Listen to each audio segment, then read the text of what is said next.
어제 제가 업로드해드린 영상에서는 예수 그리스도의 확실한 만남이 있어야 진정한 기독교 신앙을 가진 그리스도인으로 볼 수 있다. 그렇지 아니하면은 그가 아무리 교회에서 열심히 충성하고 뭐 성경도 많이 읽고 기도도 열심히 하고 교회에서 직분을 잘 감당한다 할지라도 아직까지는 예수 그리스도의 확실한 만남이 없는 사람은 확실한 기독교 신앙을 가진 사람으로 볼 수 없다. 이런 말씀을 전해드렸습니다. 여러 가지 곁들여 말씀드렸습니다. 혹시 어제 말씀 듣지 못하신 분들은 어제 이 영상 직전의 영상을 찾아보시면은 그 영상의 내용을 확인하실 수가 있겠습니다. 오늘 전해드릴 말씀도 약간 비슷한 말씀이지만은 약간 달리하는 그런 내용의 말씀으로 은혜를 나누고자 합니다. 오늘 전해드릴 말씀은 성령은 그리스도인들에게 어떤 의미를 지니는가. 우리 그리스도인들은 다 성령 받아야 되잖아요.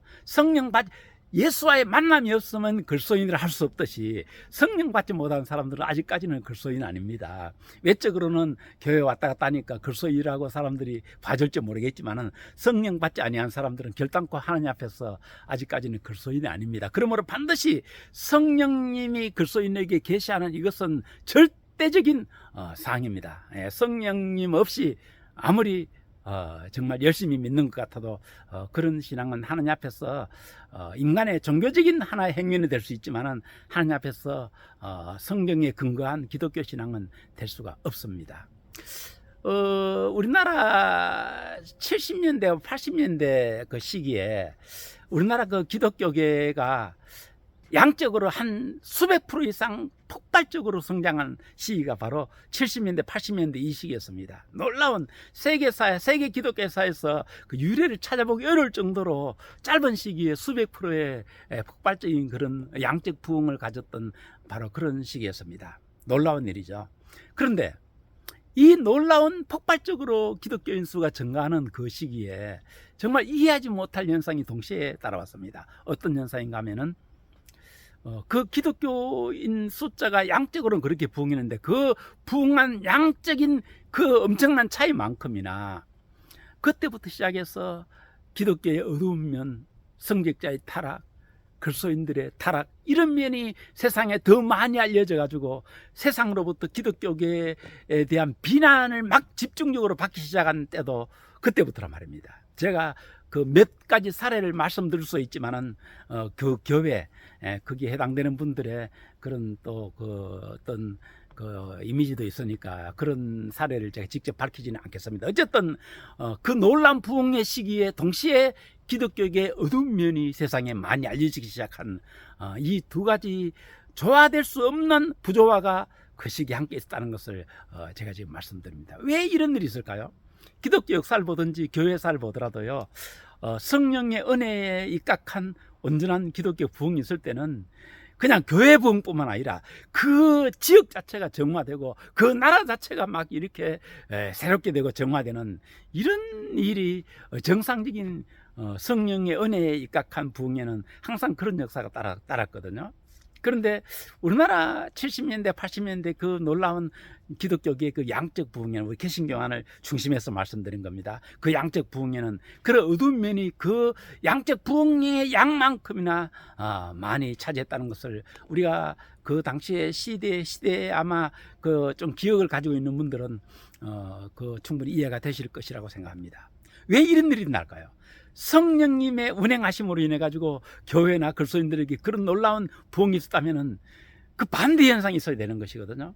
저는 여기에서는 중대한 문제점 한 가지를 발견하게 됩니다. 아마 그것은 반드시 그 당시에 그리스도인들이 그 당시에 성령 운동을 주축으로 하던 분들 그리고 거기에 합류했던 많은 분들이 성령에 대한 상당한 오해가 있었기 때문에 아마 그 양적인 부흥은 이끌어왔지만은 내면적으로 그러한 어두운 면이 덜쳐질 수밖에 없었지 않았나 저는 개인적으로 이렇게 생각을 하고 있고 그와 관련해 가지고 제가 책도 한 2억 권 써냈고 앞으로도 그런 내용으로 좀 더 책을 써내고자 합니다. 요한복음 14장 16절에서 우리 예수님께서 이렇게 말씀하십니다. 예수님께서 이제 곧 십자가에 못 박혀 달리시기 직전에 잡혀 돌아가시기 바로 그 전날이겠죠. 그 전날 내가 지금 곧 십자가에 고난 받아가지고 이제 참 고난을 받아야 된다. 막 십자가 못 박혀 돌아가신다는 말씀을 하셨겠죠. 그러니까 제자들이 막 슬픔에 잠기는 겁니다. 그때 주님께서 하신 말씀이 내가 너희를 고아와처럼 내버려두지 아니하고 보혜사 성령님을 너희에게 보낼 것이다. 그런데 그 보혜사 성령님은 영원토록 너희와 함께 계실 것이다. 영원토록 함께 계시는 보혜사 성령님이라고 말씀하십니다. 이건 우리 그리스도인들에게 그 성령의 은혜를 받게 되면 이 세상에서부터 영원한 천국에 갈 때까지 우리와 함께 하신다는 말씀이겠죠. 그런데 그 영원토록 함께 계신 보혜사 성령님이 어떤 형태로 함께 계시는가 하면은 14장 26절에 보면은 너희에게 모든 것을 가르치시고 기억나게 하실 것이다. 모든 것을 가르치시고 기억나게 하시는 그런 일을 하시기 위해가 예수님께서 그리스도인들에게 성령을 보내신다는 말씀을 하시고 계십니다. 우리 찬송에도 그런 찬송이 있잖아요. 성령이서 성되셔서, 이 성령이 우리에게 가르쳐 주시는 것입니다. 뭐 우리에게 돈 잘 벌어라 뭐 이런 어떤 지혜를 가르쳐 주시는 것은 아닐 것이고, 하나님과 사람 앞에서 그리스도인들이 어떤 믿음을 가져야 하는 것이며 어떻게 살아가야 하는가에 대해 가지고 세세히 우리와 영원토록 함께 계신 우리의 그 내면 속에 함께 계신 성령님께서 그 부분을 집중적으로 가르친다는 말씀이 됩니다. 요한복음 16장의 27절인가 거기에는 이런 말씀하셔요. 인도하신다. 성령께서 너희에게 오시면 너희를 모든 진리 가운데로 인도하시는 말씀. 그러니까 성령이 오시면 영원토록 함께 계시는데 그냥 우리에게 계시려고 오시는 게 아니라 우리에게 모든 것을 가르치시고 생각나게 하시고 우리를 진리 가운데로 인도하시는 이 강력한 일을 행하시기 위해 가지고 그리스도인들에게 오신다 이것이죠. 이런 성령의 은혜를 받게 되면 그리스도인들이 어떻게 될까요? 2016년도에 세계적인 투자의 귀재 워런 버핏이란 분이 아마 다 아실 것입니다. 워낙 유명하신 분이기 때문에. 그래서 그 제게 좀 이렇게 사업을 크게 하신 분이든지 또 다른 분들이라도 이분을 조금이라도 면담해 가지고 그 참 놀라운 그 좀 어떤 그분의 어떤 좀 조언을 듣고 싶어하는 참 이런 사람들이 줄을 섰습니다. 그러자 워런 버핏이 한 가지 이벤트를 제안했습니다. 식사 이벤트, 점심 오찬 이벤트. 그래가지고 나와 식사를 같이 하실 분들은 오십시오. 단 나와 식사를 같이 하실 분들은 그 당시에 우리 한화로 약 한 40억에 이상 해당되는 돈을 자선단체 기부하고 그리고 나와 식사를 같이 합시다. 이런 제안 이벤트를 했습니다. 그런데 그 점심 한 끼 같이 먹는데 그 수십억의 돈을 낼 각오를 하고라도 전 세계 수많은 사람들이 줄을 서가지고 저하고 식사 좀 합시다 하고 줄을 섰습니다. 왜 그랬습니까? 워낙 워런 버핏이란 분이 투자의 기재고 시대에 흘러가는 경제 상황을 워낙 꿰뚫고 있기 때문에 이분은 말한 것은 예측 없이 이루어지는 거예요.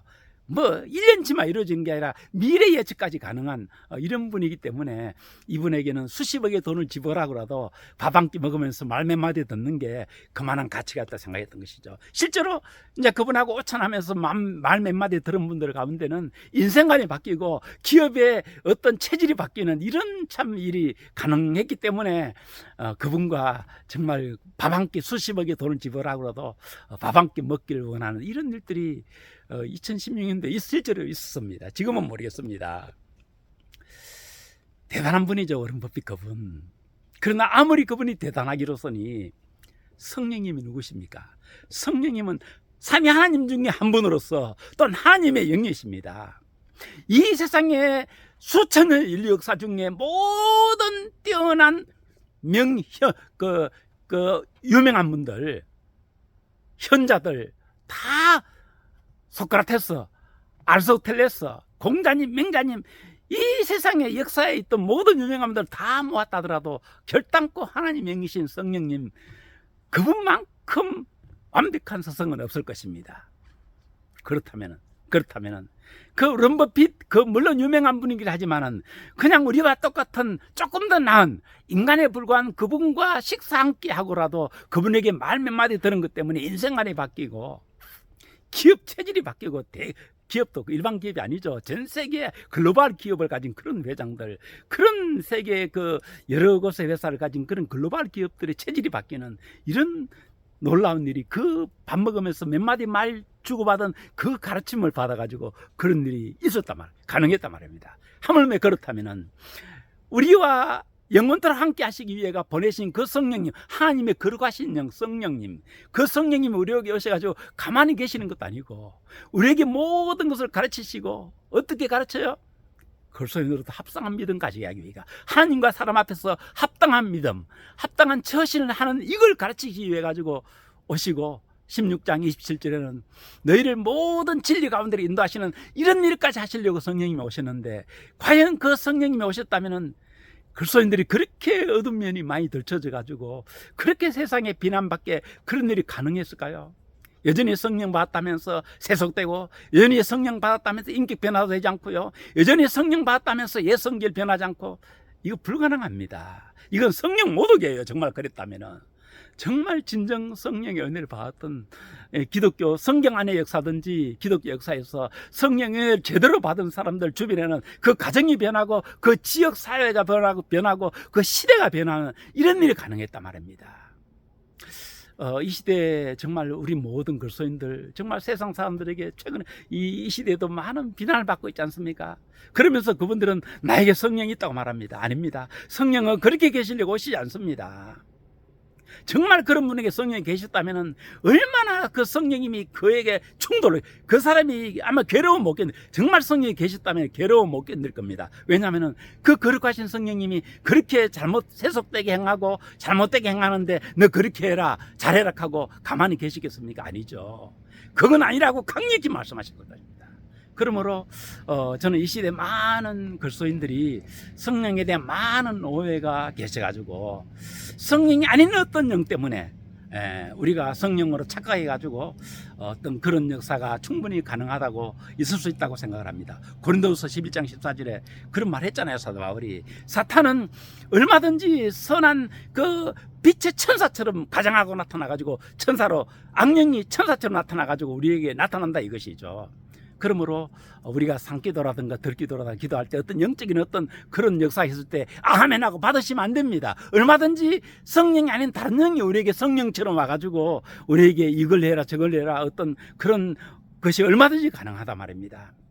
부디 이 시대에 우리 한국 기도 그리스도인들뿐만 아니라 이 시대의 모든 우리 교회들이, 그리스도인들이 정말 거룩하신 성령님, 우리와 영원토록 함께 계신 성령님, 우리에게 모든 것을 가르치시고 생활하게 하시는, 그리고 진리 가운데로 인도하시는 그 성령님의 은혜가 계셔가지고 더는 세상에 덜쳐져가지고 부끄러워지는 그런 기독교계, 그런 교회, 그런 그리스도인들 아니라 덜쳐질수록 더 세상에 빛과 소금이 돼가지고 세상 사람들에게 감동이 되어 세상 사람들이 하나님을 찬양하고 자발적으로 하나님께로 나올 수 있는 이런 은혜를 끼치는, 이게 정상적인 성령의 은혜에 입각한 부흥이 항상 일어났던 일이거든요. 부디 이 시대의 모든 교회와 그리스도인들에게도 이러한 우리와 영원토록 함께 계시는 그 성령님, 우리에게 모든 것을 원론법보다 훨씬 더 우리를 더 세밀히 가르치시고 우리를 더 생각나게 하시고 제대로 인도하시는 그런 성령님의 은혜가 저와 여러분들에게